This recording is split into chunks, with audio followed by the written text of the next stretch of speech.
السلام عليكم، معكم سيد محمد صبري في اخر اخبار نازل من جاي في 24 ساعه الاخيره. قبل ما نبدا اعمل لايك واشتراك لو انت جديد معانا. اول خبر معانا في الفيديو من النادي الاهلي، بيقول لك قرار الاهلي لعوده مباشره بعد مواجهه برشلونه بطريقه خاصه يضيق الوقت استعدادا لانطلاق الدوري، حيث ترجى خوض اول مباراتي يوم 23 اغسطس اذا بدا الموسم في اول 21 اغسطس. طبعا اول ماتش هيكون مع الزمالك، وكمل معايا الفيديو لحد كده معين عشان اقول لك ايه ماتش الاهلي في الدوري والزمالك كلها. طبعا الاهلي اول ماتش ليه هيكون 23 اغسطس 23/8. الزمالك رسميا يعلن فسخ التعاقد مع سيف الدين الجزيري بالتراضي، وحصل مخالصه اللي هو ما عملش اي مشاكل او شكوى في الفيفا على نادي الزمالك. ليه؟ عشان الزمالك لو جاله اي شكوى كمان، يعني لو جاي الفيفا شكوى على الزمالك من لاعب اجنبي حتى لو مصري هيجي له ايه؟ قفل خط تأديب، يعني يقول من 4 ل5 فترات. شوف بقى العدد سنين يا باشا، 3 سنين ولا حاجة، ولا سنتين وشوية. وكمان نزول درجة أدنى، رابعة تانية تالتة أولى، محترفين اللي تحت الممتاز طبعا، أو نقص نقط. يعني ممكن تخش الدوري الممتاز كده تلات نقط 9 نقط. يعني ايه الغرابة دي؟ طبعا بالطريقة دي وقع على مخالصة هو وكيله. طب ايه بطولة سيف الدين الجزيري؟ سيف الدين الجزيري خد دوري، 2 كاس، واحد سوبر، واحد كونفدرالية، سوبر افريقي، واحد كونفدرالية. طب رسميا الاهلي يقرر استمرار الرباعي احمد عيد، محمد مجدي قفش، احمد رضا، عمر الساعي بموسم جديد، وسافروا من معسكر اسبانيا. ليه؟ هو حسين عموته مش عايز يمشي حد، عايز يشوف الكل ويبقى يمشي بقى بعدين بقى في يناير، ياخد اللي محتاجه ويمشي في يناير. وخلي بالك كلهم لعيبه كويسه مش وحشين يعني. لجنة لجنة الغرفة لفض منازعات فيفا التزام الزمالك ثانية كده يا رجالة. التزام الزمالك بسدادات المستحقات المالية المتوقعة في عقد المغربي عبد الحميد معالي لاعب الفريق السابق في مهلة أقصاها 45 يوم من تاريخ الإخطار، تجنب الإيقاف القيد لفترتين انتقال. يعني بيقول لك كام من الآخر قدامك، او عدى كمان 3 4 قول 5 ايام، قول فاضي يعني فاضل 40 يوم. لو ما دفعتش القسط او بيدي فلوس لعبد الحميد معالي ال 40 يوم عدوا وما دفعتش، هيتحط عليك خصم نقط كتير جدا. قول من 3 9 نقط زي ما قلت لك وممكن تنزل لدرجه محترفين. بس الاقرب كيف ايقاف قيد تأديبي. بص بقى عبد الناصر محمد وتصريح مضحك جدا. يقول لك ايه، مدير الكوره بنادي الزمالك عبد الناصر محمد شيكو بنزا وبزيرة جايين في الطريق، تحسوا هم اولاده رايحين يجيبوهم من الحضانه ولا حاجه. ورسميا الزمالك يفسخ عقد اللاعب بارون اوشينج بالتراضي، برضه مع توقيع مخالصه عشان ما يجيش اي مشكله لنادي الزمالك بعدين. بص الخبر ده، مش عارف ليه احنا بنتعامل يا جدعان مع اللعيبه كده. ده ما 10 يا جدع، خد يعني لما غاب يومين من التدريب ولا غاب يوم على السفريه خد اكبر عقوبه في تاريخ النادي الاهلي.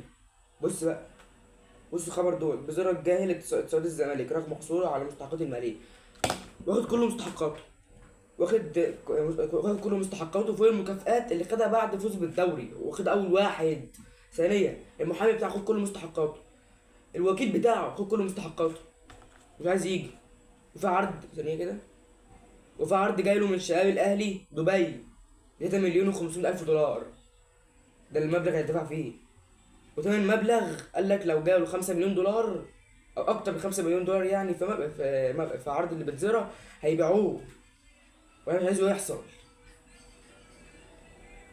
ويجز، اسمها ويجز، انا مش عايز ده يحصل. ما ينفعش بزرع يمشي يا جدعان. احنا بزرع ده مشى، انا بقول لك مش هيبقى في اول 6. انت الدوري بقى من اول 6 بس ينافسوا على الدوري. شوف الصعوبه بقى، انت اول 6 تكون فرقه جامده اصلا. بص بقى الراعي اللي رايق ده، ايه الاهلي اول صح قبل لما نبدا، الجدع هيقول لي تشيرت ده كان سنة كام؟ الأهلي يوقع اتفاقية رعاية مع إيلانو لمدة 4 سنوات. 4 سنوات، ربع مليار في الكتف هنا. هنا لا، أيوه هنا بالظبط. حكم هنا بالظبط كده. ربع مليار في 4 سنوات. الله، ربنا يرزقنا يا رب. بعد اقتراب الطاقم محمد صلاح طرابزون سبور التركي توصل مع عاشور تعاقد معه في الفترة الانتقالية الصيفية الجارية. ممكن ممكن محمد صلاح يعرض اللعبه ديت على انديه في تركيا. طبعا طبعا اللعيبه المصريه فيها لها تاريخ كبير جدا في تركيا، مصطفى محمد وغيره وغيره وغيره. لعيبه جامده جدا كانت بتروح تركيا وبتلعب هناك زي محمد صلاح حاليا او مصطفى محمد سابقا اللي اعرفه يعني. عرض الاهلي لتمديد تعديل عقد مروان عطيه، راتب سنه 26 مليون جنيه، امتيازات 5 مليون جنيه، حمل اعلانات تقترب من 10 مليون جنيه سنويا. طبعا ربنا يرزقه، الراجل ده اصلا فتح اكتر من معهد عربيات، وربنا يرزقه يفتحها ويفتحها عليها طبعا. يا عبد المحظوظ. الزمالك يهدد شيكوبانزا بعقوبات حال التاخير عن عوده المعسكر للفريق. احنا اصلا بنديهم فلوس عشان يجوا؟ انت اصلا بيدوك عشان يجوا يا ابني؟ مجلس اداره لا اله الا انت سبحانه وتعالى الظالمين. بص بقى قائمة الأهلي دي ملاعب محكمة الأهلي اللي في موسم جديد. حارس المرمى محمد الشناوي، مصطفى شوبير، حمزة علاء. خط الدفاع محمد هاني، أحمد عيد، عمرو الجزار، هادي رياض، ياسر إبراهيم، ياسين مرعي، يوسف بالعمري، كريم الدبيس، كريم فؤاد. ماشي. خط الوسط مروان عطية، أحمد رضا، أحمد نبيل كوكا، إمام عاشور، عمر الساعي، أحمد خالد قباقة، علي محمود، محمد مجدي قفشة. خدت الهجوم اشرف بن شرقي، اخطاء عبد الله، طاهر محمد، منصور بكرار، سفيان بن جديده، سيد الشحات، احمد سيد زيزو، محمد رأفت، عمر سيد معوض، محمد عبد الله. انا شايفها يعني عادي، ممكن يخسروا ولا حاجه، عادي يا جدعان. الاهلي بيخسر، الزمالك بيخسر، بيراميدز بتخسر، اي فريق بيخسر في العالم من اي فريق. بصوا حارس المادي سليمان، محمد عواد، محمد صبحي كويسين جدا، محمود الشناوي موهبه، عمر عبد العزيز الموهبه المصريه اللي ان شاء الله تكون تطلع للنور. حارس مرمى الزمالك دوت بيلعب متألق جدا في تدريبات في المعسكر بأمانة يعني.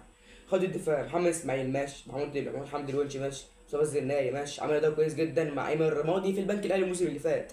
احمد حسام ربنا يشفيه ويرجعه من الاصابه، طبعا بيقول لك متاهل كويس جدا وفنيا وبدنيا كويس. السيد اسامه ناشي جامد، ناشي كويس جدا، بيلعب ديفندر وساعات سيرد باك. احمد مجدي حلو وعامل فتره اعداد كويس. عمر جابر ماشي، قائد. محمد ابراهيم ماشي، احمد محمود ماشي، محمود بن تايك ماشي، احمد فتوح ماشي، الخضري ماشي، احمد ايشو ماشي. خط دفاع كويس جدا ومناسب لنادي الزمالك. خط الوسط محمود جهاد ماشي، بيقول لك عامل فتره اعداد قويه جدا، واقوى لعيب خط الوسط طبعا فتره اعداد هو محمد شحاته ويوسف الفرنسي. محمود جهاد، احمد ربيع، يوسف الفرنسي ماشي، موهبه قويه جدا، قويه جدا. محمد شحاته، محمد السيد، عبد الله السعيد قائد، سيف فاروق جعفر. اطردوه ما تلعبوش، مالناش دعوه بيه. ادم كايد ماشي، بيقول لك عامل فتره اعداد مع مدرب بدني وفني مع نفسه قبل ما يبدا، بيقول لك عامل فتره قويه برضه. محمد حمد بهو نادي الزمالك، احمد صفوت ماستر نادي الزمالك. في الهجوم مين بقى؟ اخوان بيتزيرا ماشي، كوبانزا ماشي، حافظ الجفاري ماشي. اول تلاته في الهجوم كويسين جدا، لا مهاري، مهاريه، بص كده مهاري مغربي. انس وائل ماشي، بيقول لك انس وائل شيكابالا. احمد شريف، علي الدباغ ماشي، ناصر منسي ماشي، عمرو ناصر ماشي، حسام اشرف ماشي، ايمن امام عبد العزيز ماشي. قيمة نادي الزمالك الاهلي يعتبر قيمة الاهلي اقوى بحاجات، بس نادي الزمالك يقدر يكسب الدوري وافريقيا. جدعان جيش الملك كسب افريقيا وهو النجم بتاعهم الاول الاوحد. امين الزحزوح مش ما عودوش بيه. احنا معانا بتزيرا وجفال وشيكوبانزا وجري لعيب جامد ونجوم ويقدروا مواهب، نقدر نكسب افريقيا. وصحيح كمان نادي الزمالك هيلاعب جيبوتي في دور ال 64. بالرغم من عودة القاهرة عبد الله السعيد لا ينضم لمعسكر نادي الزمالك. ليه؟ ليه لا ينضم لمعسكر نادي الزمالك؟ ده والله ما ينفع كده، عاقبوه. قبلها قلت بس لا يتعاقب، ده يتعاقب، ده اتأخر، ده احنا نزلنا بيان يوم الخميس والجمعة، اللي هو معسكر يوم السبت وما جاش. كان في اليونان مع محمد صلاح بيعمل فترة إعداد بدنية وفنية في اليونان مع محمد صلاح ولسه ما جاش. الاهلي يفوز بثمان اهداف قدام النجوم وبترول اسيوط. قدام بترول اسيوط طبعا هدفين، مع قدام محمد عبد الله ويوسف سمير. وقدام فريق النجوم 6-2. الحمد لله، 6-1 كانوا يحفلوا علينا. عندك محمد شريف، حسين الشحات اللي جابوا الاجوان، محمد سيد زيزو، سفيان بن جديدة، احمد كباكا، خالد كباكا، كريم فؤاد. طبعا كريم فؤاد دوت لاعب اصلا مش محظوظ، يعني لاعب مش محظوظ، بيتصاب دايما، دايما بيتصاب، دايما بيتصاب.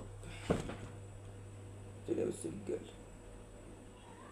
الاهلي كسب خمس يعني في اربع وداد اللي في مصر كسب 5-1 قدام النصر، 7-1 قدام لافينا، 2-0 قدام بطل اسيوط، 6-2 قدام النجوم. طبعا دي كلها كبيره، بس دي مضايق وديه قدام فرق يعني صاعده جه في دور الممتاز ودور المحترفين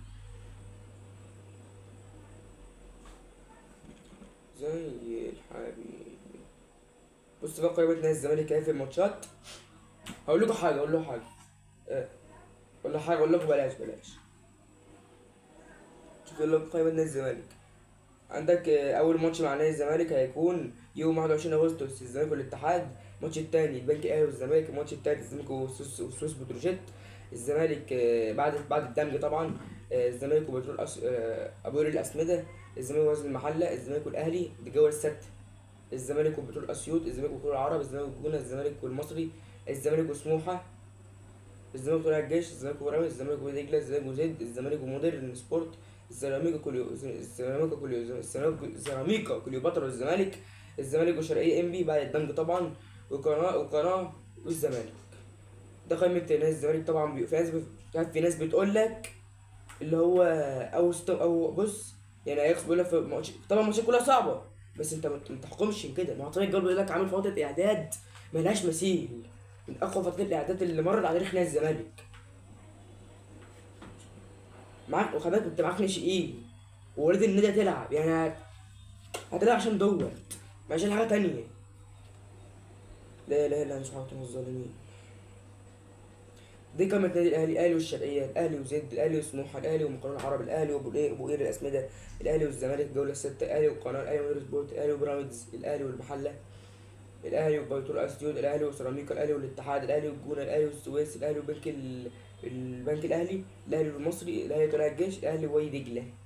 ده قائمة الأهلي وقائمة نادي الزمالك. بس الأصعب أول 6 ماتشات انت لو عديتهم مثلا، لو كسبت 4 وتعادلت واحدة وخسرت واحدة، أنا أظن أنت عملت حاجة كويسة جدا. خدت 13 نقطة، 13 بونت، 9 12 13 بونت خدتهم، وإن شاء الله تعدي منهم على خير. بص بقى رصيد الخلود. بيقول لك مالك نادي الخلود السعودي. محمد صلاح ذهب إلى الدوري الصحيح. الدوري السعودي للمحترفين ليس مكان مناسب بقضاء يجوز التقاعد. هقول لك حاجة، احنا يعني باحترامي فيستون مايلي وقطة وزلاكا ومش عارف مين لعيبه كده اسامي يعني ما كلهم جامدين عندها في دول مصر، بس لعيبه اسامي مضحكه يعني، بس لعيبه جامده اسامي مضحكه. حط لكم بالثلاثه على ارضكم. اهلي ركبك في الثلاثه على ارضكم. الزمالك كسب الاهلي السعودي على ارضكم. انت مش موجود اصلا جنب مصر. احنا المنافسه عندنا احسن. انت كان عندك بينافس مين؟ الاهلي النصر والهلال عادي. انا عندي مش النصر، اقول لك يعني حاجه، النصر والهلال زي الاهلي والزمالك كده عندي، لا احنا كان عندنا سيراميكا وبيراميدز. الاهلي الزمالك كان بينافسوا لاخر نفس. جه بس اخر كام جوله سيراميكا بعد عن الصوره، والاهلي برضه. فبلاش الشغل دوت عشان خلينا متسامحين احسن، متحدين. ما عندنا لاعبين مصريين عندكم، لاعبين مصريين عندنا، فانت بلاش الشغل دوت. طبعا عبد الله السعيد نزل سوق، كان في حفله ده يا جماعه ما جاش ليه؟